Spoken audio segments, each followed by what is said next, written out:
My name is Elias Cambranes from Actun Tours. I want you to experience the Actun Tunichil Muknal Cave. Today I will give you a virtual audio experience. There is this steam, there is this cloud, there is this condensation that we get to see as we are driving towards the hills, and this attracts the mind of the Maya people to consider that there were gods, rain gods, inside the mountains. Finally, get now to leave our vehicle. Remember that now on this hike, the cameras cannot come along anymore. You cannot use cameras on the trail. You cannot bring your cameras to the cave. What you're going to be needing now is a bottle of water. You need to be using your comfortable walking shoes. We're going to be away from the car for some 3.5 hours. In the first minute of walking, we are already going to be arriving into our first river crossing. So this river flows off the mountain pine ridge, which is a very important ecosystem that we have in Western Belize. As we walk, it's gonna be another half an hour as we walk. So we're gonna be seeing the same river, the same freshness 2 more times. It's gonna be maybe intervals of 10-minute walk, and we hit the water. We're gonna be zigzagging. We're gonna be primarily covered by the forest canopy. Finally, here we have this rushing water, this splashing water is telling us that we are closer now to the entrance of the cave. The first 100 feet, as we enter the cave, the first 100 feet is going to be where we're going to have the most boulders. These boulders are from waist-high boulders. Some of them are going to be chest-high boulders. Other boulders going to be twice your height. There's going to be a part that's going to be as low as sitting on the floor. There's going to be a part in the ceiling that's going to be as low as sitting on the floor, and your helmet's going to be in contact with the width of the cave. For most of the width of the cave is bigger than a school bus. The width of the cave and the height of the cave is in most cases like twice the height of a school bus. So it is spacious.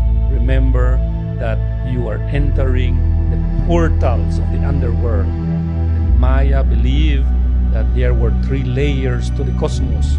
The skies, the upper world, Earth was the middle world, and now we are entering the underworld. They also called it Xibalba.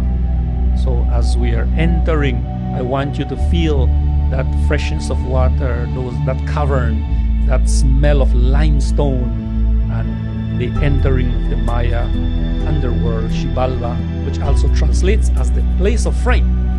So we have now reached the zone what we call the breakdown. The breakdown is where the biggest boulders of the ATM. This is where we need to do some bouldering. As we exit the breakdown, we now come into the zone we call the Sinkhole. We see sunlight all over again. So we are hiking with helmets, lights, and now we will, for good, leave the sunlight, and now we are heading in the segment of the cave, the Stila Chamber. And this is a very slow flow. This is knee-deep water.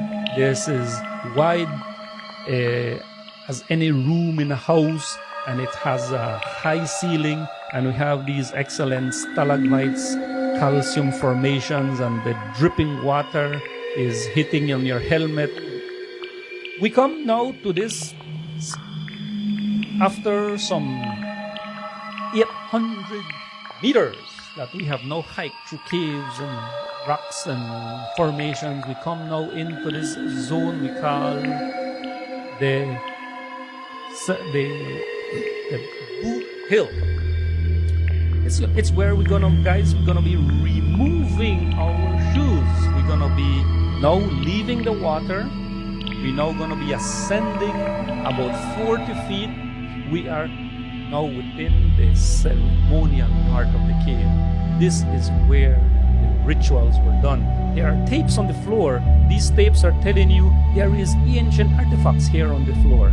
These are stuff that are 1,000 years old. There is skulls. There is human skulls.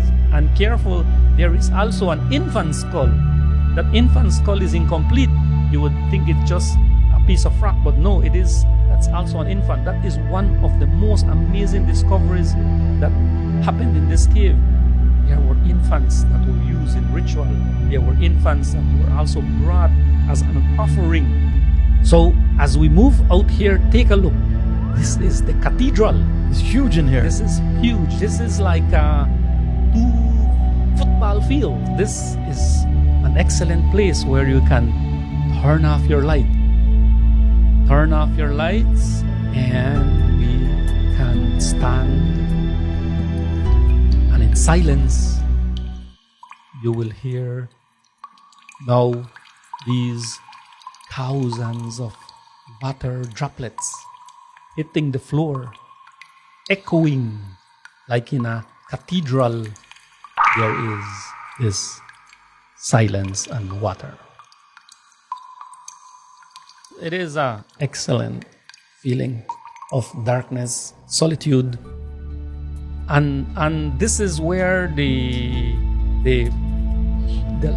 tallest of the stalagmites can be seen, because now these stalagmites have lifted off the floor and they had come in contact with the ceiling of the cave.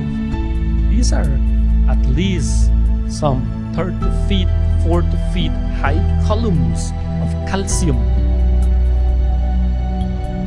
Now we're gonna come up, and here we are. Careful, there are also many other artifacts on the floor. Step carefully. And here we are, the most important part of the cave. This is the smallest room. It's only gonna be about some 7 feet wide by maybe 10 feet tall, and we're gonna easily fit some 4 persons in here. And here you have it. This is what we call the sepulcher, and here we are in front of what they used to call the most important ritual, the crystal maiden. Of course, in the most recent studies, there's been a challenge, and they now say that this is not really a female, it is probably a male. It is the only time that we have a full, extended, visible skeleton. It's complete. It is complete. The other ones we saw were skulls or fragments. The calcium had covered it most, but here we have a complete, visible, full, extended skeleton. This individual has been here for 1,200 years. There's about 16 human remains in total. Not all of them, as you remember, are possible to see because they are not preserved. There's about over 1,000 ceramic shards and pots. And at this point now, just be careful as we will now descend the ladder. We're going to be backtracking exactly the same zone we walked in. So as we navigate back through for the first time, again, your eyes get accustomed to the sunlight. And there you have that view from inside the cave out to the sunlight. You can see the jungle, the trees. You can see the middle world. You can see the blue sky once more again.